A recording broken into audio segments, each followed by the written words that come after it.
Hi friends, எல்லோரும் எப்படி இருக்கீங்க? நான் நல்லா இருக்கேன். நீங்களும் நல்லா இருப்பீங்கன்னு நினைக்கிறேன். இது வெள்ளிக்கிழமை சாப்பாடு. இது வந்து என்னோடய ஹஸ்பண்டு, அதாவது ஃபஸ்ட்டு நான் வந்து சாரி கேட்டுக்கிறேன். ஒரு வாரம் ஆச்சு விலாக் போடவே முடியல. என்னென்னா வந்து செவ்வாய்க்கிழமை ஊருக்கு போயிருந்தோம். அங்கே வந்து என்னோடய மாமா பொண்ணுக்கு கல்யாணம் இருந்தது. அதாவது என்னோடய ஹஸ்பண்டோட அண்ணா பொண்ணுக்கு கல்யாணம் இருந்துச்சு. நான் வந்து ஊருக்கு போயிருந்தேன். சரி, ஓகே, நாங்களும் 4 டேஸ் இருக்கலான்னு சொல்லிவிட்டு ட்ரெஸ் எல்லாம் எடுத்துகிட்டு பேக் பண்ணிவிட்டு நல்லா ஜம்ஜம்ன்னு ரெடி ஆகிட்டு போயிட்டோம். 4 நாள் இருக்கலான்னு போயிட்டு செவ்வாய்க்கிழமை போயிட்டு புதன்கிழமையே வந்தாச்சு. ஏன்னா நம்மளால் அங்கே ஒரு நாள் தாக்கு பிடிக்க முடியல. அவ்வளோ அனல் அடிக்குது. இன்னும் கத்திரி வெயில் வந்தால் இன்னும் ரொம்ப டேஞ்சர் ஆகிடும். என்னோடய ஹஸ்பண்டே வந்து ஃபஸ்ட்டு நீங்கள் கிளம்புங்கன்னு சொல்லிவிட்டு அவங்களாலவே இருக்க முடியல. அந்தளவுக்கு வெயில் அங்கே ரொம்ப இருக்குது. அதனால் வந்து கிளம்பி வந்தாச்சு. சரி, ஓகே, வெள்ளிக்கிழமை 2 டேஸ் லீவ் இருக்கே, என்ன பண்ணுறதுன்னு சொல்லிவிட்டு வந்து பெயிண்ட்டு வீட்டில் கேட்டுக்கு முன்னாடி எல்லாம் பெயிண்ட் அடித்து நல்லபடியாக ரெடி பண்ணி க்ளீன் பண்ணிட்டாங்க. ஆக மொத்தம் டோட்டலாக கேட்டுக்கு பெயிண்ட் அடிச்சிட்டாங்க. நான் வந்து 2 நாளுக்கு முன்னாடியே விளாக் போட வேண்டியது. ஏன்னா எனக்கு ஊருக்கு போயிட்டு என்ன ஆச்சுன்னா, திடீர்னு வந்து நாங்கள் வந்து பிரம்ம முகூர்த்த பூஜையில் தான் வந்து பாப்பாவுக்கு கல்யாணம் இருந்துச்சு. சரி, ஒரு 1:30 மணிக்கு எந்திரிச்சிட்டு ரெடி ஆகும்போது என்னாச்சு, பாட்டெல்லாம் நல்லா கேட்டுட்டு இருந்தோம். நல்லபடியாக இருந்துச்சு. ஃபோட்டோஸ் எல்லாம் எடுத்தோம். எல்லாமே ஆயிடுச்சு. திடீர்னு வந்து ஃபோனு சிம் கார்டு வந்து லாக் ஆகிட்டு எல்லா ஃபோட்டோஸு வீடியோஸு எல்லாமே போயிடுச்சு.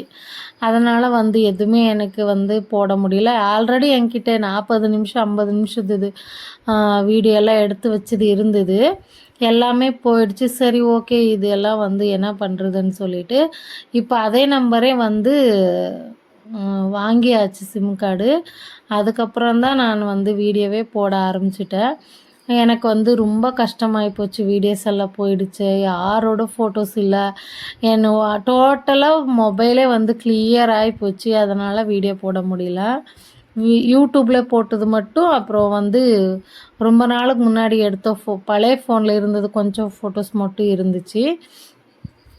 அதனால் 2 டேஸு வீட்டில் இருந்தார் என்னோடய ஹஸ்பண்டு. ஃபோனு சிம் கார்டு வேறு வாங்க வேண்டியது இருந்துச்சு. அப்புறம் பெயிண்டிங் ஒர்க் இருந்துச்சு. சரி, ஓகே இருந்தாங்க. அப்போ நான் என்ன பண்ணிட்டேன், அவங்களுக்கே 3 வேளைக்கு நல்லா சாப்பாடு செஞ்சு போட்டுட்டு, வெள்ளிக்கிழமை வெண்டைக்காய் காரக்குழம்பு, பீர்க்கங்காய் கூட்டு, அப்பளம், பாயாசம் இதெல்லாம் செஞ்சுட்டு சாதம் வடித்து சாப்பாடு போட்டேன். திரும்பி சனிக்கிழமையும் வந்துட்டு சாப்பாடு செஞ்சுட்டு எல்லாமே வடை அது இதுன்னு சமைச்சி முடிச்சிட்டேன். சரி, இனி என்ன பண்ணுறது, சமைச்சி முடித்து எல்லாம் வந்து மறுபடி வந்து ட்ரை ஃப்ரூட்ஸ் லட்டு செய்யலான்ட்டு, சரி வெயிட் பண்ணால் நம்ம வந்து பண்ண முடியாதுன்னு சொல்லிவிட்டு எடுத்துகிட்டு வந்துட்டு எல்லாமே டெய்லி இன்றைக்கி செய்யலாம் நாளைக்கு செய்யலாம், இன்றைக்கி செய்யலாம் நாளைக்கு செய்யலான்ட்டு இப்படியே போயிட்டுருந்தது. செஞ்சுருந்தேன் ஆல்ரெடி ஒரு 2 மாதம் இல்லையே, நான் ஆயிடுச்சு ஒரு 4-5 மாதம். அப்போ வந்து செஞ்சுருந்தேன்.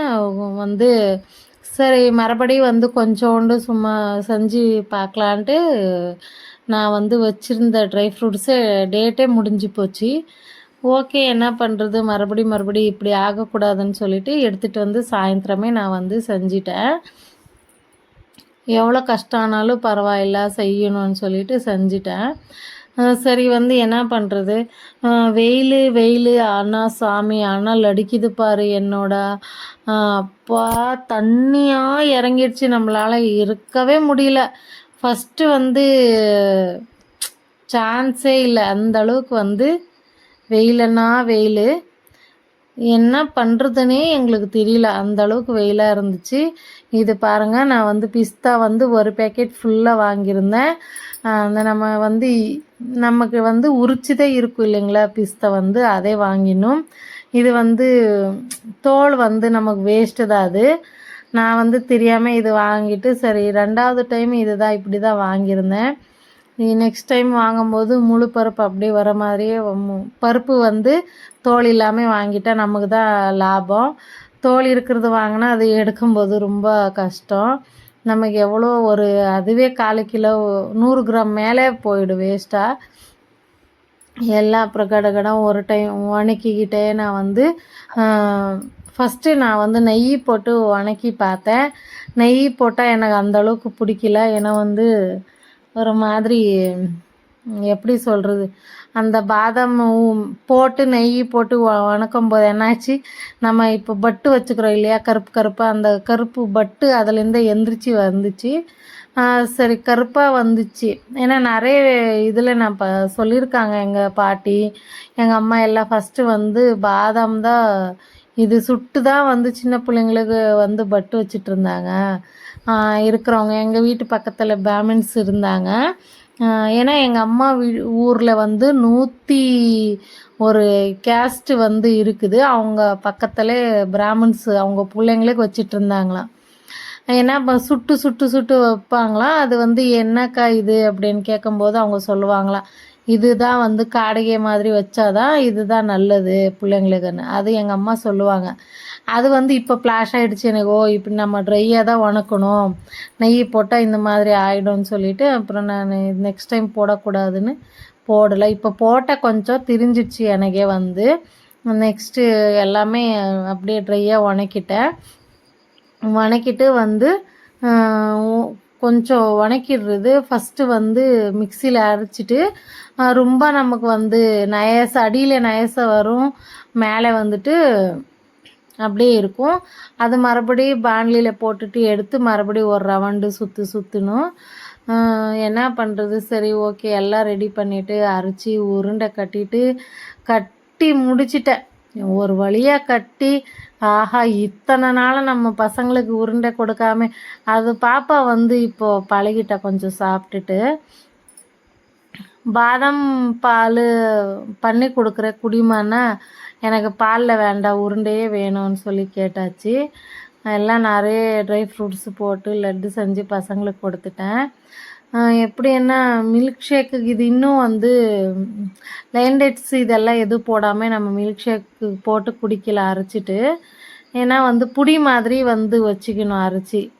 நம்ம எல்லாமே ட்ரையாக வந்து நட்ஸ் எல்லாமே போட்டுட்டு லைன் டேட்ஸ் மட்டும் போடாமல் இருக்கணும். கருப்பு திராட்சை இது எதுவும் போடாமல் இருந்தோம்னா நல்லா பாதாம் பாலுக்கு அதிகமாக பாதாம் எடுத்துக்கணும், பிஸ்தா எடுத்துக்கணும். அது மட்டும் எடுத்து அரைச்சி வச்சிட்டோம்னா மில்க் ஷேக்குக்கு நம்ம பால் காய்ச்சி சும்மா அப்படியே கலந்து கூட குடிச்சிக்கலாம்.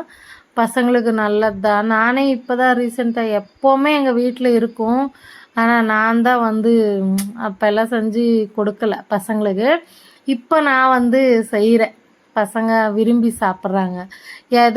எது ஒரு பொருளாக இருந்தாலும் பசங்க விரும்பி சாப்பிட்டாங்கன்னா நம்ம வந்து ஜாலியாக செஞ்சு கொடுக்கலாம். அது ஒரு சந்தோஷமாக இருக்கும். சரி செஞ்சு முடிச்சுட்டு சரி நான் மிக்ஸி பாத்திரம் எல்லாம் கழுவிட்டு, ஏன்னா பாப்பாவுக்கு வந்து மிக்ஸி எப்படி கழுவணும்னு அவளுக்கு தெரியாது. ஏன்னா அதில் ஒட்டி இருந்தது. எல்லாம் வந்து கழுவி முடிச்சிட்டேன் நீட்டாக. கழுவி முடிச்சுட்டு சரி நெக்ஸ்ட் டே இது வந்து ஞாயிற்றுக்கிழமை நான்வெஜ் எல்லாம் செஞ்சுட்டேன். நான் நான்வெஜ் வந்து நெக்ஸ்ட்டு விலாகில் வரும். போய் செடிங்க எல்லாம் வாங்கிட்டு வந்துட்டு தம்பிக்கிட்ட சொல்லிகிட்டு இருந்தாங்க, பூச்செடி வைக்கலாம்ப்பா, இது ரப்பர் செடின்னு சொல்லுவாங்க, அதை எடுத்துகிட்டு வந்திருந்தேன். அது வைக்கலான்ட்டு அங்கே எல்லாம் க்ளீன் பண்ணிகிட்டு இருந்தோம். பண்ணி வச்சிட்டோம். அப்புறம் அக்ஷய திதிக்கு நான் வந்து இந்த கமல் வந்து ரிங்கு ஒரு லக்ஷ்மி காசு ஒன்று வாங்கினேன். நான் வந்து போட்டிருந்தேன். என்ன ஆச்சுன்னா சிங்கிளாக ஒரு லக்ஷ்மி காசு ஒரு டைமு அத்தை வந்து 1 கிராமு நான் காயின் கொடுத்துருந்தாங்க என்னோடய மாமியார். அது போட்டு வேஸ்ட் பண்ணக்கூடாதுன்னு ஒன்றே ஒன்று வாங்கியிருந்தேன், எனக்கு தெரியல. சரி அப்புறம் வாங்கிட்டேன். இது எல்லாமே அக்ஷய திதியே. வீடியோ பிடிச்சிருந்தா லைக் பண்ணுங்கள், ஷேர் பண்ணுங்கள், சப்ஸ்கிரைப் பண்ணி பாருங்கள். எனக்கு கண்டிப்பாக உங்களுக்கு பிடிக்கும்னு நினைக்கிறேன். ஏன்னா வந்து நானும் ரொம்ப ரிஸ்க் எடுத்து போட்டுட்ருக்கேன்.